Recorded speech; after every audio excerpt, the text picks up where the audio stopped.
Hello, Naturalpreneurs. This is Dawn Yerger, the admin of the Naturalpreneur Central group on Facebook and CEO of Naturalpreneurscentral.com. And welcome to the July 2015 online book club web chat. And this month's feature is the book Cash in a Flash by Mark Victor Hansen. And I'm really excited about this book because, first of all, the title tells you a lot. Cash in a flash. We all get in situations where we need cash and we need it fast. And as entrepreneurs, one of the reasons why we're in business is so that we can generate the type of income that we need to live our lifestyles and to handle our needs and our wants. So what I'm going to do is just share with you some of the things that I've learned from the book. And I have my notes here, right here on my iPad. And I have to tell you, reading this book, I highlighted so many things and took notes on so many things that I know I'm not going to be able to get through all of my notes. But this is a really good book. If you did not have a chance to read it, or if you did not get a chance to purchase it, you can go to Amazon.com and just do a search for Cash in a Flash, and you'll be able to find it. All right, so let's go ahead and get started. Well, actually, first, before we delve into the book, I want to say that if you are watching live and you did read the book, you can definitely go ahead and jump on and share some of your insights as well. So if you like to do that, just type in the chat box and I will bring you on camera if you like, or if you just want to chat your insights in the chat room, that's fine as well. Also, even if you didn't read the book, if you have questions or if you have insights that you like to share just from your personal experience, I highly welcome that as well. All right, everybody, let's go ahead and get into the book. So this book is set up really, really differently than most books on like self-help, personal development, business. The first half of this book really talks about getting your mindset right. And the second half of the book talks about the actual money-making strategies that you can use. So I really like that because it's all about your mindset. It's a battle of the mind. Everyday life is a battle of the mind. And so in order for you to use the strategies that they talk about later on in the book, you have to have the right kind of mindset in order to utilize their tips. Because if you don't have the right kind of mindset, it doesn't matter how hard you work or what you do, you're not going to see the results that you want to see because your mind isn't right. So the first thing that I ended up actually highlighting in the book is a sentence that simply says, you might be financially comfortable, you might be financially strapped. What recipe did you use to get there? Who wrote that recipe? Who taught it to you? And how did you learn it?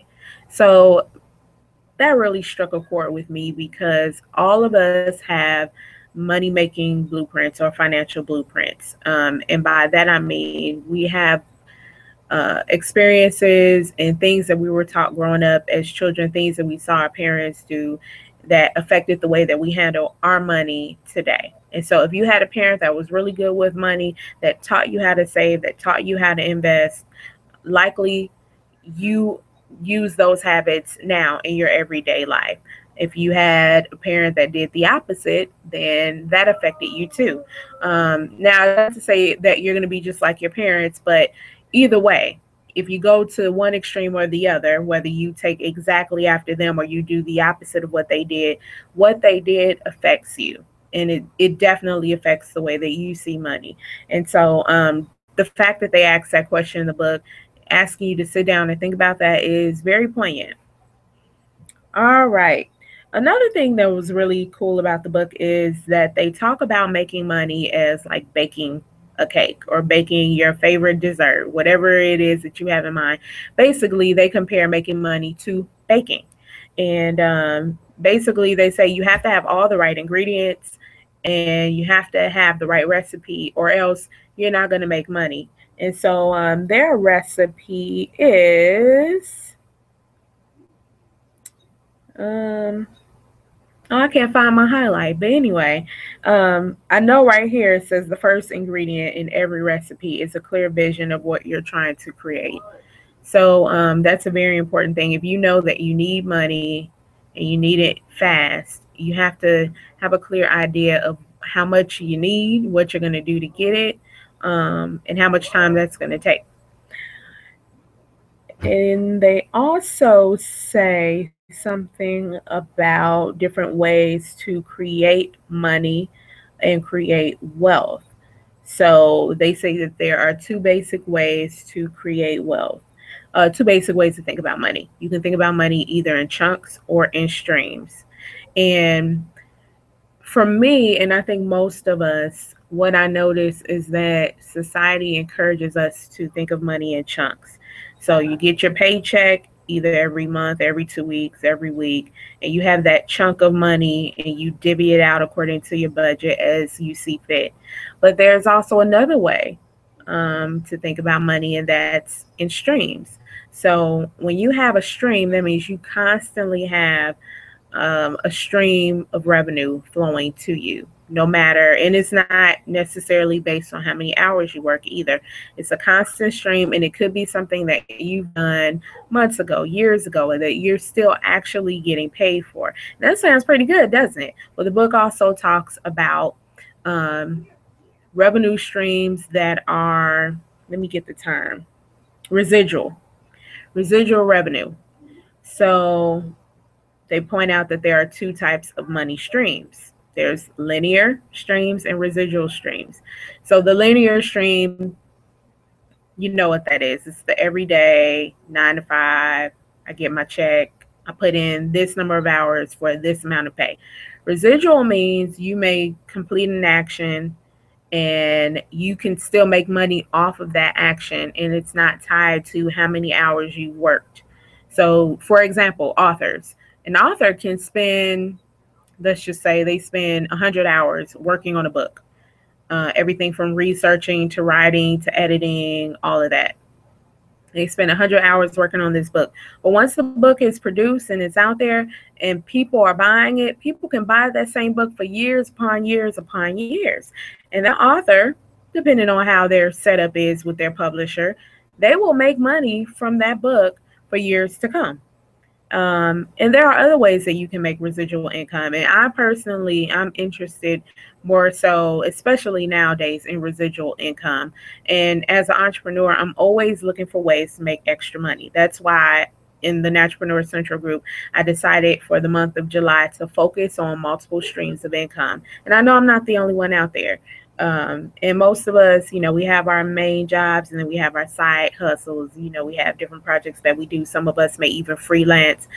We have a full-time job, but we may freelance and do something else on the side. So, multiple streams of income is not new to most of you. But I think for a lot of us, residual income is something that we have not yet implemented. And that is something that could be a really, really great way to make extra money. Now, what source of residual income can you create? Well, just thinking off the top of my head, you can write a book, and it doesn't have to be a physical copy. You could actually write an ebook or some other electronic product, whether it's a program, video series, audio series, something like that. Something electronic that you can create, low investment in terms of you actually creating it and needing to, get funding to create it.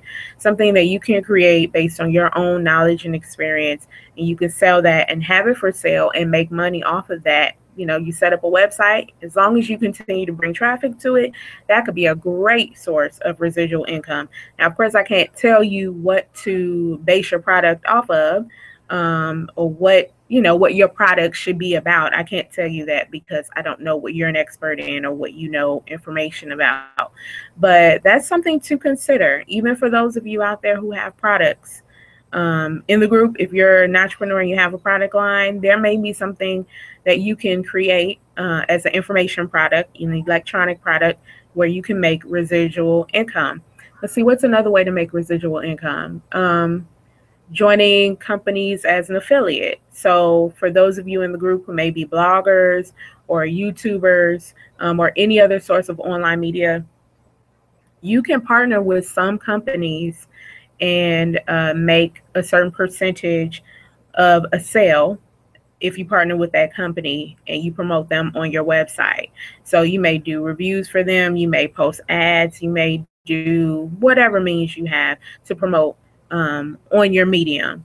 You can earn a percentage of sales based on the promotions that you do for that company. And if you work with more than one company, that could be a very nice uh, source of residual income.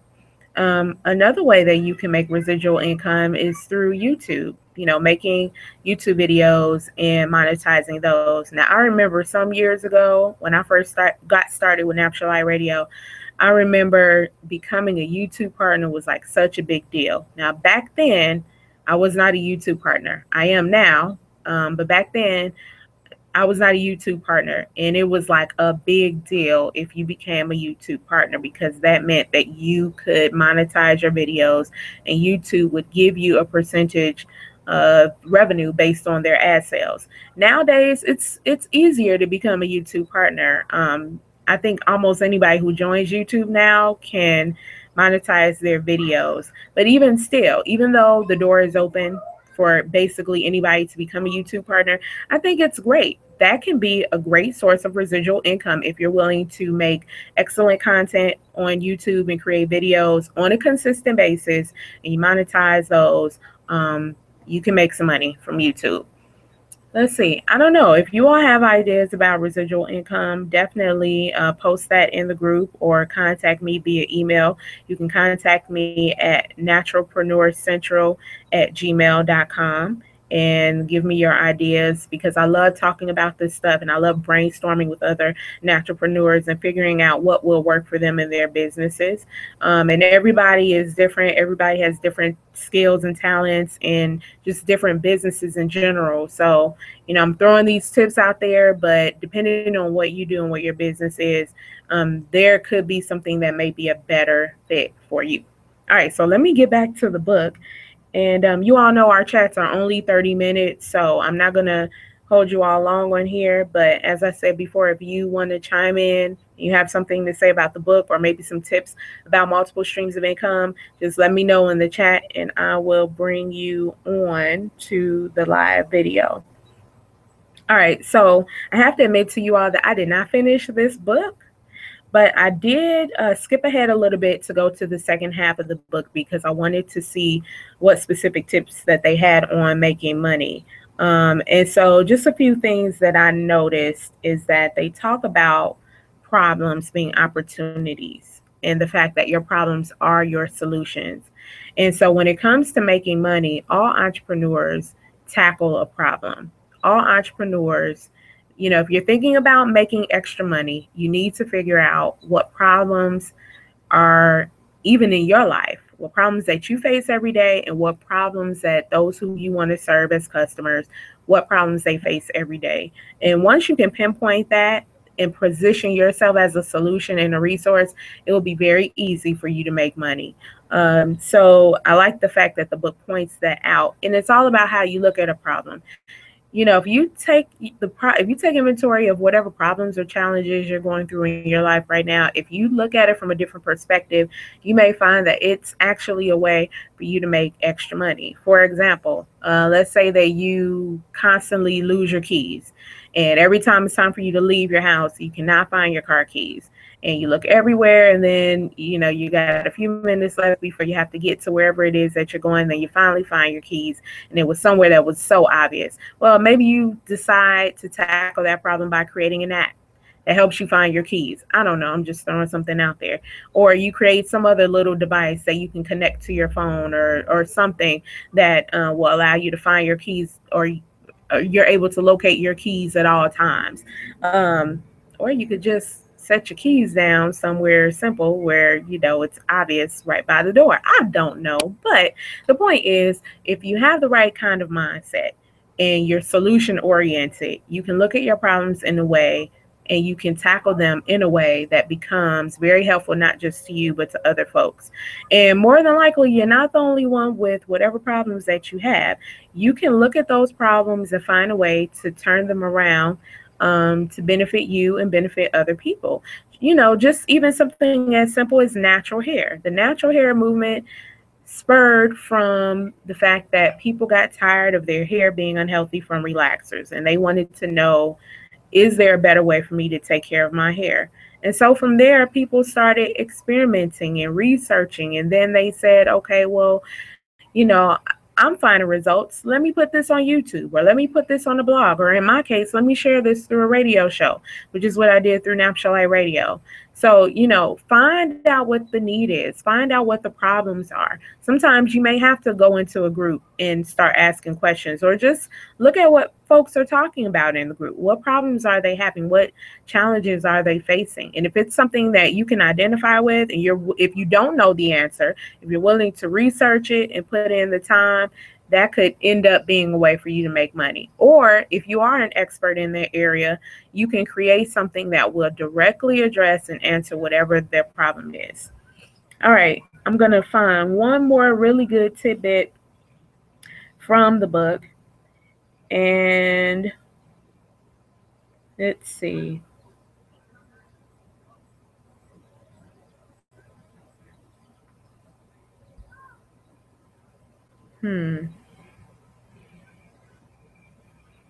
Well,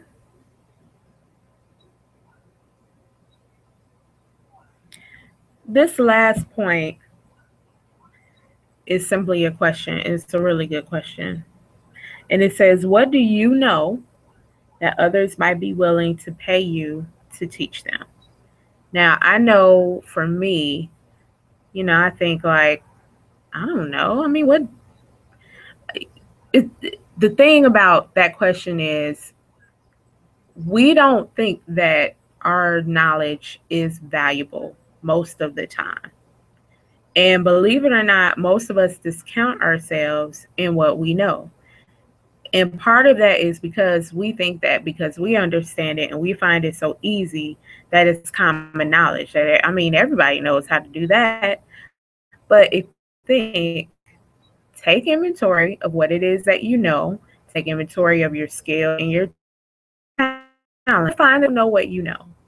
And if you package it the right way, to pay you for it. So this is, delving into the realm of coaching, consulting, being an author, being an expert, where people literally pay you for, individual sessions, or they pay for your products, whether it's a book or, like I said earlier, video series, audio series, but actually take inventory of what your skills, your talents, to see if there's a market for it. See if there are people who are actually seeking that knowledge, and if there's a way that you can set up some type of platform where you can share that knowledge with them and make money from it. So I hope tonight's discussion, and again, if you have about this book, please post it in the group Naturalpreneur Central. And the address to that group is facebook.com/groups/Naturalpreneur Central, or you can email me naturalpreneur@gmail.com. And I hope that you will join me at the end of this month in August for our next online book club web chat. And this month we're actually focused on getting organized. So that's another really good topic that I know you will enjoy. Well, everybody, have a great evening, and I will see you soon.